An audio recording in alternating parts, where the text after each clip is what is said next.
lilinawin po natin, hindi lahat ng kawani ng gobyerno ay maaaring dumaan sa prosesong ito.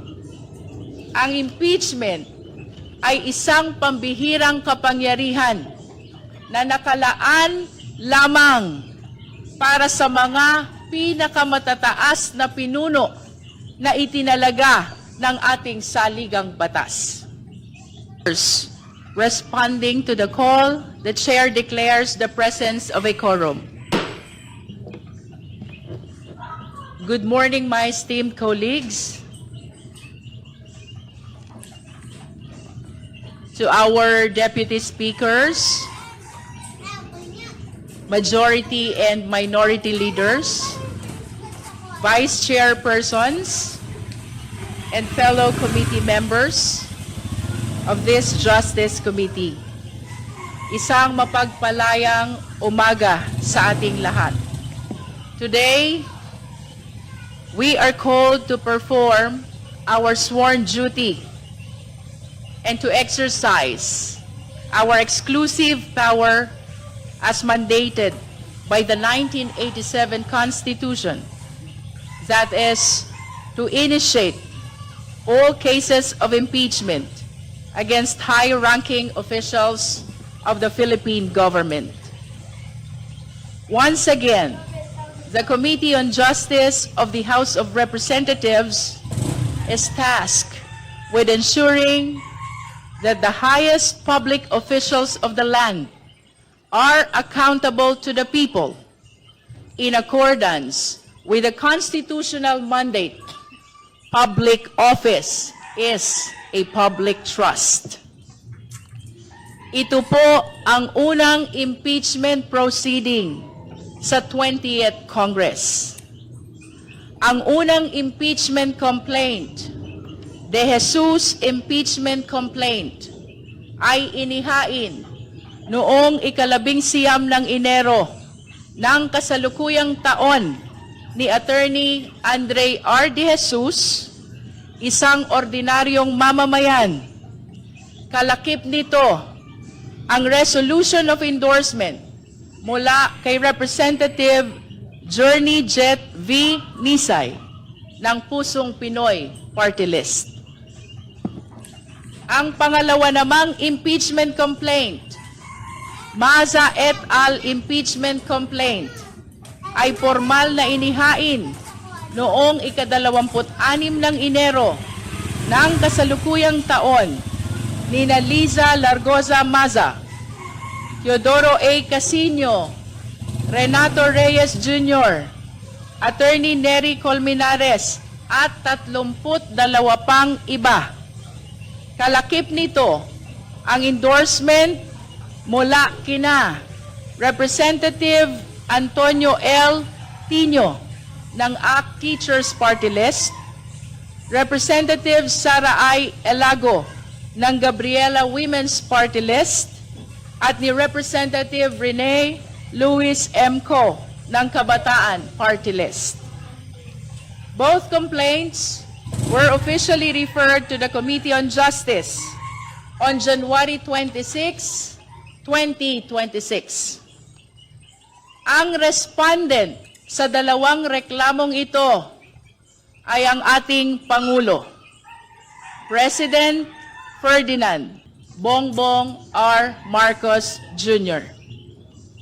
With the indulgence of our distinguished members, the Chair would like to open this meeting with a brief background of how the impeachment powers of Congress before we proceed with the initial deliberation of these impeachment complaints.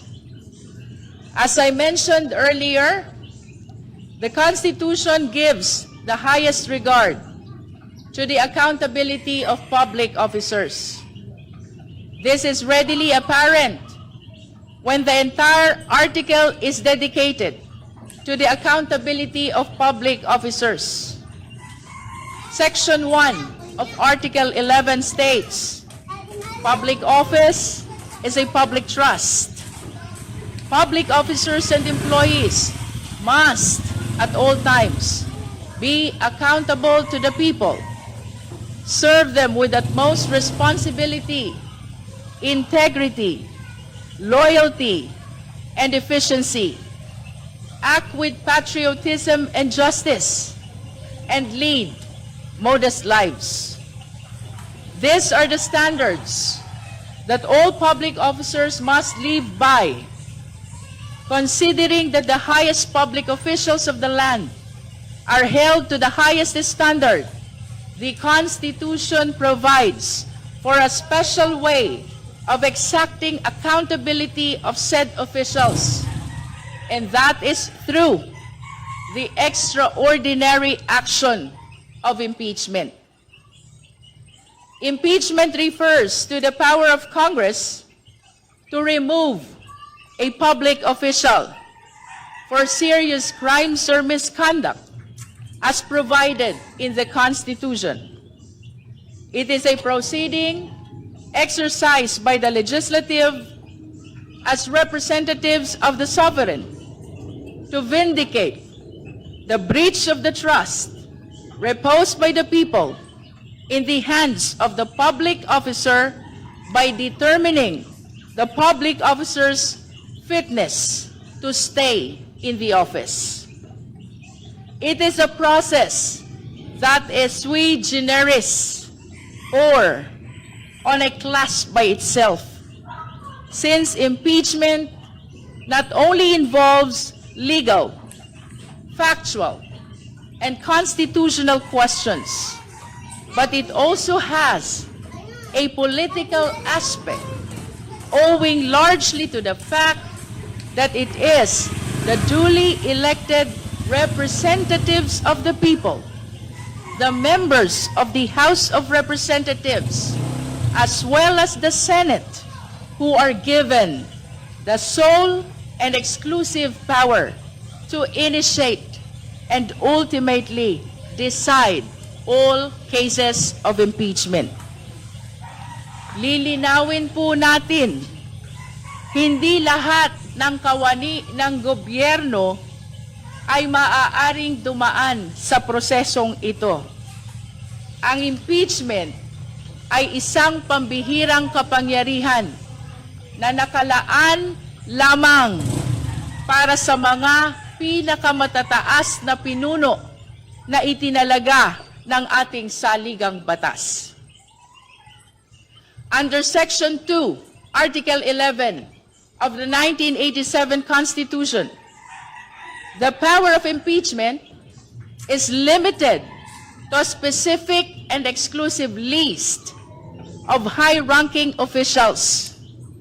These are the only officials who can be removed through this process. The impeachable officials include 1. The President. 2. The Vice President. 3. The members of the Supreme Court, the Chief Justice, and the Associate Justices. 4. The members of the Constitutional Commissions. This include the Commission on Elections, the Commission on Audit, and the Civil Service Commission. 5. And the last is the Ombudsman. Again, the list is strictly exclusive. It also defines the grounds for which these officials may be removed from office. Specifically, 1. Culpable violation of the Constitution. 2. Treason. 3. Bribery. 4. Graft and corruption. 5. Other high crimes. And last, as number 6, betrayal of public trust.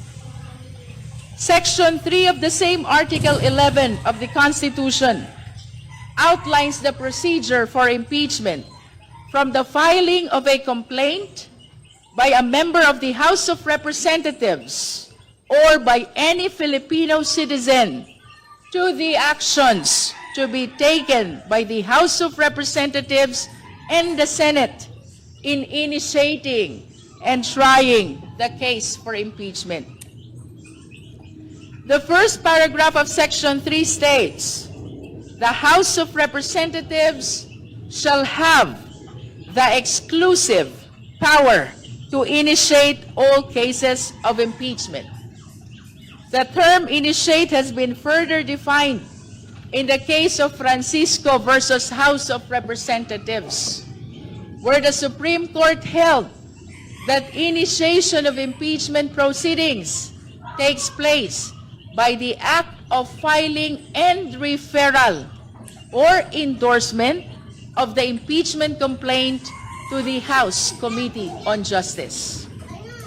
The second paragraph of Section 3 states the manner of filing of a complaint and the process to be followed by the House and the committee in taking up such a complaint. For the information of everybody present today and the public who are watching us online, allow me to read the said paragraph in its entirety. Section 3, paragraph 2.